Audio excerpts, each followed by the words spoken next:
Hello everyone. Easy physics by N K channel पर आप सभी का एक बार पुनः बहुत बहुत स्वागत है। बोर्ड परीक्षा 2022 के लिए पाठ 1 विद्युत आवेश और क्षेत्रफल का जो महत्वपूर्ण प्रश्नों की पीडीएफ मैंने आप लोगों को सेंड करी थी या व्हाट्सएप ग्रुप में शेयर करी थी, उसका छठा ऑब्जेक्टिव प्रश्न आज की इस वीडियो में हम सॉल्यूशन देखने वाले हैं।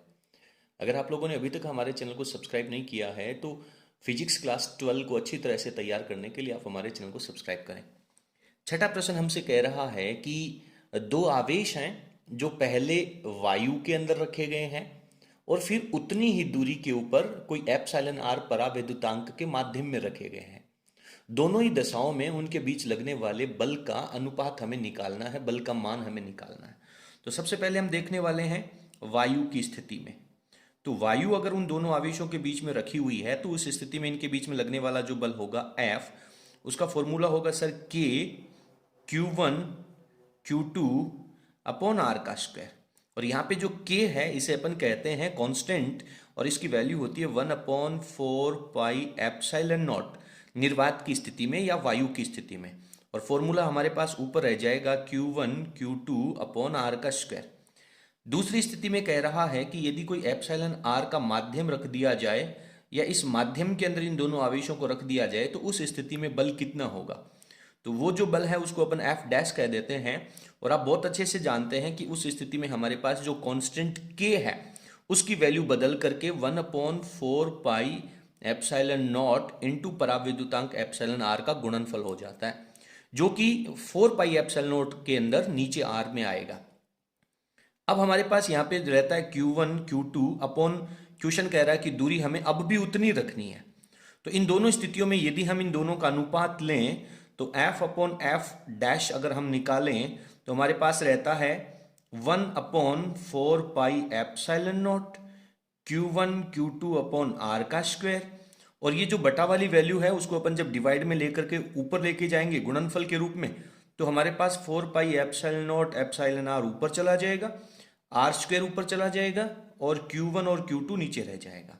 आप देख रहे हैं कि Q1 Q2 से Q1 Q2 कैंसिल आउट हो गया, 4 पाई एप्सिलॉन नॉट से 4 पाई एप्सिलॉन नॉट कैंसिल हो गया एंड आर स्क्वायर से आर स्क्वायर कैंसिल आउट हो गया।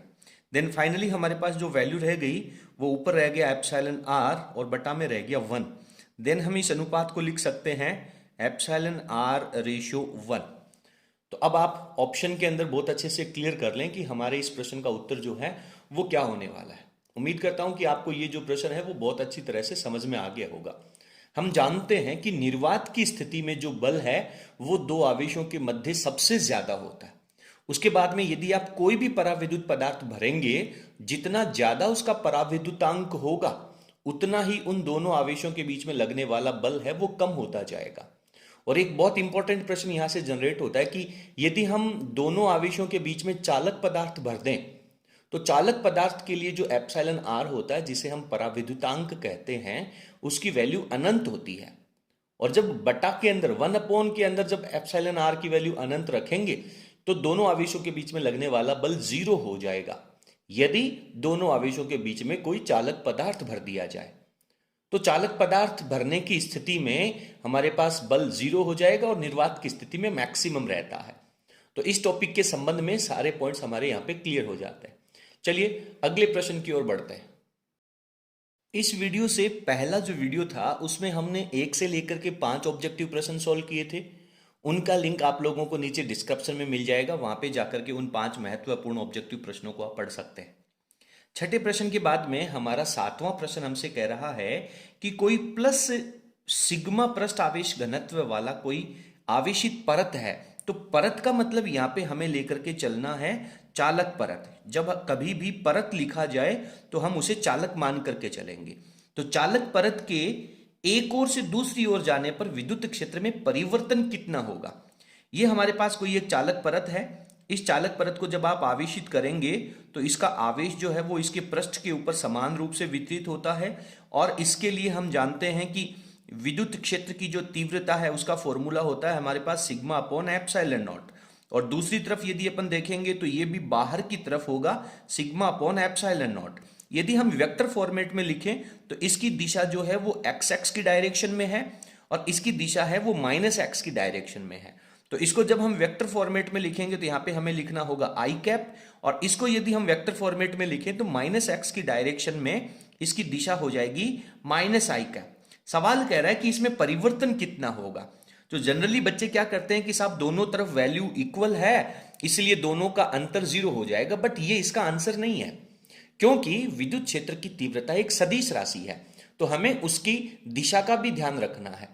तो हमें क्या करना होगा, पहली वैल्यू में से दूसरी वैल्यू को माइनस करना है। जब कभी भी दो संख्याओं का अंतर हम निकालते हैं तो क्या करते हैं, एक वैल्यू में से दूसरी वैल्यू माइनस करते हैं। तो यहां पे हमारे पास ये पॉजिटिव वैल्यू है, इसके अंदर से हम ये वाली वैल्यू माइनस करेंगे, तो हमारे पास आएगा sigma I cap upon epsilon not, इसमें से माइनस करना है। क्या माइनस करना है, minus sigma I cap upon epsilon not, तो ये माइनस किस में बदल जाएगा, प्लस में, तो sigma I cap upon epsilon not हो जाएगा। तो जनरली हम इन दोनों की वैल्यू जब अपन निकालेंगे तो ये प्लस हो जाएगा और सिग्मा से पहले 2 लग जाएगा, तो 2 सिग्मा अपॉन एप्सिलॉन नॉट, और वैल्यू की यदि अपन बात करें तो इसे अपन आई कैप लिख सकते हैं। क्योंकि हमें ऑप्शंस के अंदर कहीं भी आई कैप और माइनस आई कैप नहीं दे रखा है, देन हम डायरेक्ट इसका जो आंसर है वो 2 सिग्मा अपॉन एप्सिलॉन नॉट लिखेंगे। हमारा ऑप्शन नंबर ए जो है वो इसका राइट आंसर हो जाएगा। उम्मीद करता हूं कि यह प्रश्न आपको समझ में आ गया होगा। अगले प्रश्न पे चलते हैं। अगला हमारा 8वां प्रश्न हमसे कह रहा है कि कोई एक आवेशित गोला है, उसके कारण उसके पृष्ठ के ऊपर विद्युत क्षेत्र, मान लीजिए कि ये हमारे पास कोई एक आवेशित गोला है, इसे जब अपन आवेशित करेंगे तो सारा का सारा आवेश इसकी सतह पे चला जाएगा। और सवाल कह रहा है कि इसके पृष्ठ के ऊपर जो विद्युत क्षेत्र की तीव्रता है, जिसका फॉर्मूला हम जानते हैं, पृष्ठ के ऊपर फॉर्मूला होता है के क्यू अपॉन त्रिज्या का स्क्वायर, आर का स्क्वायर, और इसकी वैल्यू हमें दे रखी है 10 किलो वोल्ट, तो 10 किलो वोल्ट अपॉन मीटर। तो इसको हम क्या करेंगे, किलो की वैल्यू को जब अपन रिमूव करेंगे तो 1000 से मल्टीप्लाई करना पड़ेगा, तो इसे हम लिख सकते हैं 10 की पावर 4 वोल्ट अपॉन मीटर। अब सवाल कह रहा है कि ये इसकी त्रिज्या आर है। अब आगे क्वेश्चन कह रहा है कि गोले के केंद्र से उसके व्यास के बराबर, व्यास कितना होगा, त्रिज्या का 2 गुना, ये इसका केंद्र है, और केंद्र से हम त्रिज्या के 2 गुने के बराबर चलेंगे तो ये पॉइंट सतह से बाहर आ जाएगा, तो टोटल डिस्टेंस जो होगी इसकी वो हमारे पास 2r आ जाएगी। इस पॉइंट के ऊपर हमें विद्युत क्षेत्र की तीव्रता है वो हमें कैलकुलेट करनी है। तो पृष्ठ के बाहर विद्युत क्षेत्र की तीव्रता का फॉर्मूला हमारे पास होता है के क्यू अपॉन स्मॉल आर का स्क्वायर, और स्मॉल आर यहां पे किसके बराबर आएगा, 2r के बराबर आ जाएगा। तो इसको हम लिख देंगे के क्यू अपॉन स्मॉल आर की जगह रखेंगे 2r, उसका होल स्क्वायर करेंगे तो वैल्यू आ जाएगी 4r स्क्वायर। और आप देख रहे हैं कि के क्यू अपॉन जो कैपिटल आर स्क्वायर है इसकी वैल्यू आपको दे रखी है 10 की पावर 4। 10 की पावर 4 को हम लिख सकते हैं 10,000, और बटा में रह गया हमारे पास 4। अब हम 4 से जब इसको डिवाइड करेंगे तो 100 जो है वो 25 बार डिवाइड हो जाएगा और आगे का 2 जीरो इसके साथ लग जाएगा। तो हमारे पास इसका जो आंसर है वो 2500 न्यूटन अपॉन कूलाम हम कह सकते हैं, या फिर इसे अपन वोल्ट अपॉन मीटर भी कह सकते हैं। तो इसका हमारा जो बी ऑप्शन है, ब ऑप्शन है, वो हमारा इसका राइट आंसर हो जाएगा। तो उम्मीद करता हूं कि आपने इस प्रश्न को इसके फंडामेंटल के अकॉर्डिंग अच्छी तरह से समझ लिया होगा। इस तरह के एक ऑब्जेक्टिव प्रश्न जो है वो इस चैप्टर में से मुख्य रूप से पूछे जाने वाला है। अब यदि आप इसके न्यूमेरिकल अच्छे से क्लियर कर लेते हैं तो 100% इसके फंडामेंटल जो क्वेश्चन होंगे वो आपको तैयार हो जाएंगे। यहां से प्रश्न पूछा जाता है कि चाहे चालक गोला हो या कुचालक गोला हो, जब आप उसे आवेशित करेंगे तो दोनों स्थितियों में अलग अलग कहानी आएगी। चालक गोले का आवेश उसकी सतह पे जाएगा, और यदि अचालक गोला है और ठोस गोला है तो आवेश उसके आयतन में जाएगा। ये बात आप लोगों ने अच्छी तरह से पढ़ी है। यदि आपने इस चैप्टर को तैयार नहीं किया है तो आप हमारे चैनल की प्ले लिस्ट में जाकर के चैप्टर नंबर 1 के वीडियोस देखेंगे तो आपको हर एक टॉपिक बहुत अच्छी तरह से क्लियर हो जाएगा। और यदि आप हमारे हाथ से लिखे हुए नोट्स चाहते हैं तो उसके लिए नीचे डिस्क्रिप्शन में हमारे जो व्हाट्सएप नंबर दे रखे हैं उनके ऊपर आप कांटेक्ट करेंगे तो आपको वो भी उपलब्ध करवा दिए जाएंगे। चलिए इसके बाद में अपन बात करते हैं अगले प्रश्न के ऊपर। 9वां प्रश्न जो है वो बहुत महत्वपूर्ण है। प्रश्न कह रहा है कि धातु की बड़ी आवेशित पट्टिकाएं, धातु शब्द दे दिया, इसका मतलब डेफिनेटली ये चालक होंगी।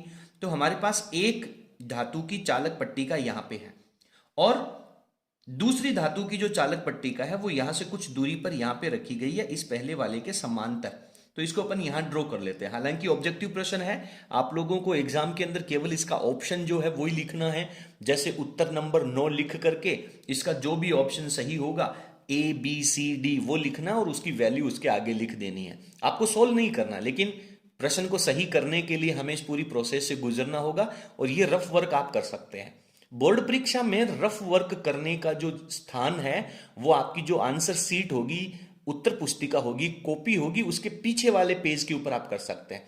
यदि पीछे वाला एक पेज भर जाता है तो उसके अंदर वाले पेज पे कर सकते हैं। यानी रफ वर्क आप कॉपी में पीछे की तरफ से स्टार्ट करेंगे। ठीक है, तो ये सवाल कह रहा है कि पहली पट्टिका को आपने +Q चार्ज दिया और दूसरी को -Q। धातु की पट्टिका है तो सारा का सारा आवेश उसकी सतह पे चला जाएगा। तो यहां पे हम लिख देते हैं प्लस, इस पे चला जाएगा नेगेटिव चार्ज। सवाल कह रहा है कि इसकी जो वैल्यू है वो हमारे पास Q है, इसका चार्ज भी Q है, इस पट्टिका का एरिया A है और इस पट्टिका का एरिया भी A है। तो आवेश घनत्व की यदि हम बात करें, सिग्मा की बात करें, तो पृष्ठ आवेश घनत्व होगा तो हमारे पास वैल्यू आ जाएगी Q/A। अब एक बड़ा डेरिवेशन गाउस के नियम के अनुप्रयोगों में हमने पढ़ा है कि इस चालक पट्टिका के कारण जो विद्युत क्षेत्र होगा वो बाहर की तरफ होगा धनावेश के कारण, जिसकी वैल्यू होगी σ/ε0। और जो नेगेटिव चार्ज है उसकी वजह से इलेक्ट्रिक फील्ड है वो अंदर की तरफ होता है, खुद की तरफ होता है, तो इसकी वजह से भी वैल्यू हो जाएगी σ/ε0।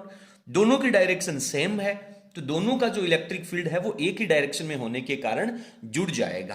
तो परिणामी जो इलेक्ट्रिक फील्ड E आ जाएगा वो हमारे पास 2σ/ε0 हो जाएगा। अब सिग्मा की जो वैल्यू है वो आप आवेश घनत्व यानी Q/A लिख सकते हैं। तो ये वैल्यू आ जाएगी 2, सिग्मा की जगह लिखेंगे अपन आवेश अपॉन एरिया और बटा में हमारे पास चल रहा है ε0। तो इस प्रश्न को यदि आप बहुत ध्यान से देखेंगे तो आपका जो फर्स्ट ऑप्शन है, ए ऑप्शन है, वो इसका राइट आंसर हो जाएगा। उम्मीद करता हूं कि यह प्रश्न भी आप लोगों को अच्छी तरह से समझ में आ गया होगा। अब अपन इसके अगले प्रश्न पे, अंतिम ऑब्जेक्टिव प्रश्न पे चलते हैं। 10वां प्रश्न पढ़ते हैं। 10वां प्रश्न हमसे कह रहा है कि एक अनंत रेखीय आवेशित तार है, ये तार है, अनंत लंबाई का है, इसे हमने धनावेश से मान लेते हैं, आवेशित कर रखा है। तो इसकी एकांक लंबाई के ऊपर आवेश, जिसे अपन रेखीय आवेश घनत्व कहते हैं और लेमडा से रिप्रेजेंट करते हैं। तो लेमडा की वैल्यू हमें दे रखी है 4 माइक्रो-कूलाम/मीटर। तो माइक्रो को जब अपन यहां पे रिमूव करेंगे तो 4 × 10⁻⁻6 कूलाम/मीटर हमारे पास लेमडा की वैल्यू आ जाएगी। फिर कह रहा है उससे 2 मीटर लंबवत दूरी पर, यानी यहां से लंबवत दूरी 2 मीटर के ऊपर, ये पॉइंट है, यहां पर विद्युत क्षेत्र की तीव्रता हमें निकालनी है। तो R की जो वैल्यू है वो हम लिख लेते हैं 2 मीटर और हमें निकालना है E का मान। तो E का मान निकालने के लिए अनंत रेखीय आवेशित तार के कारण विद्युत क्षेत्र की तीव्रता का जो फॉर्मूला होता है E = सर 2K λ/R। 2 है, K की वैल्यू हमें नीचे दे रखी है क्वेश्चन में 9 × 10⁹ हम जानते भी हैं। लेमडा की वैल्यू 4 × 10⁻⁻6 दे रखी है और बटा में R की वैल्यू हमें 2 मीटर दे रखी है। 2 से 2 कैंसिल आउट हो जाएगा, 9 को 4 से गुणा करेंगे 36 हो जाएगा। 10 की पावर +9 और -6 को जब अपन मल्टीप्लाई करेंगे, कैलकुलेट करेंगे, तो ये हमारे पास वैल्यू बचेगी 10 की पावर 3। लेकिन सर 36 × 10 की पावर 3 तो ऑप्शन ही नहीं है, तो इसको हम क्या लिख सकते हैं, इस संख्या को हम थोड़ा छोटा कर देते हैं, 10 से डिवाइड कर देते हैं और ये जो पावर है इसको अपन गुणा कर देते हैं 10 से, यानी ये पावर 1 इंक्रीज हो जाएगी। ये वाली वैल्यू छोटी होगी और इसकी पावर है वो बढ़ जाएगी। तो 3.6 10 की पावर 4 N/कूलाम इसका आंसर आ जाएगा, जो कि आपको बी ऑप्शन के अंदर दे रखा है, सेकंड ऑप्शन के अंदर दे रखा है। तो इस तरह से हमने इसके ऑब्जेक्टिव प्रश्न सॉल्व कर लिए हैं। इस पूरे टेस्ट पेपर की जो पीडीएफ फाइल है वो आप लोगों को व्हाट्सएप ग्रुप के ऊपर और नीचे डिस्क्रिप्शन में आपको टेलीग्राम ग्रुप का भी लिंक मिल जाएगा, वहां पर भी ये पीडीएफ उपलब्ध करवा रखी है। यदि बच्चे लेट जुड़ रहे हैं तो वो हमारे व्हाट्सएप नंबर पे मैसेज छोड़ सकते हैं, उसको व्यक्तिगत रूप से ये पीडीएफ उपलब्ध करवा दी जाएगी। बोर्ड परीक्षा की दृष्टि से बहुत महत्वपूर्ण प्रश्न है और हम उम्मीद करते हैं कि आपको 2022 की परीक्षा में हमारे इस टेस्ट पेपर में से प्रश्न मिल जाएंगे। चलिए, यदि आपको हमारा वीडियो पसंद आया तो प्लीज आप वीडियो को लाइक करें और इसे अपने सभी फ्रेंड्स के साथ शेयर कर हमें सपोर्ट करें। और 2022 की बोर्ड परीक्षा के लिए सभी 9 चैप्टर्स के टेस्ट पेपर प्राप्त करने के लिए आप हमारे साथ जुड़े रहें। चलिए, बहुत बहुत धन्यवाद। Thank you.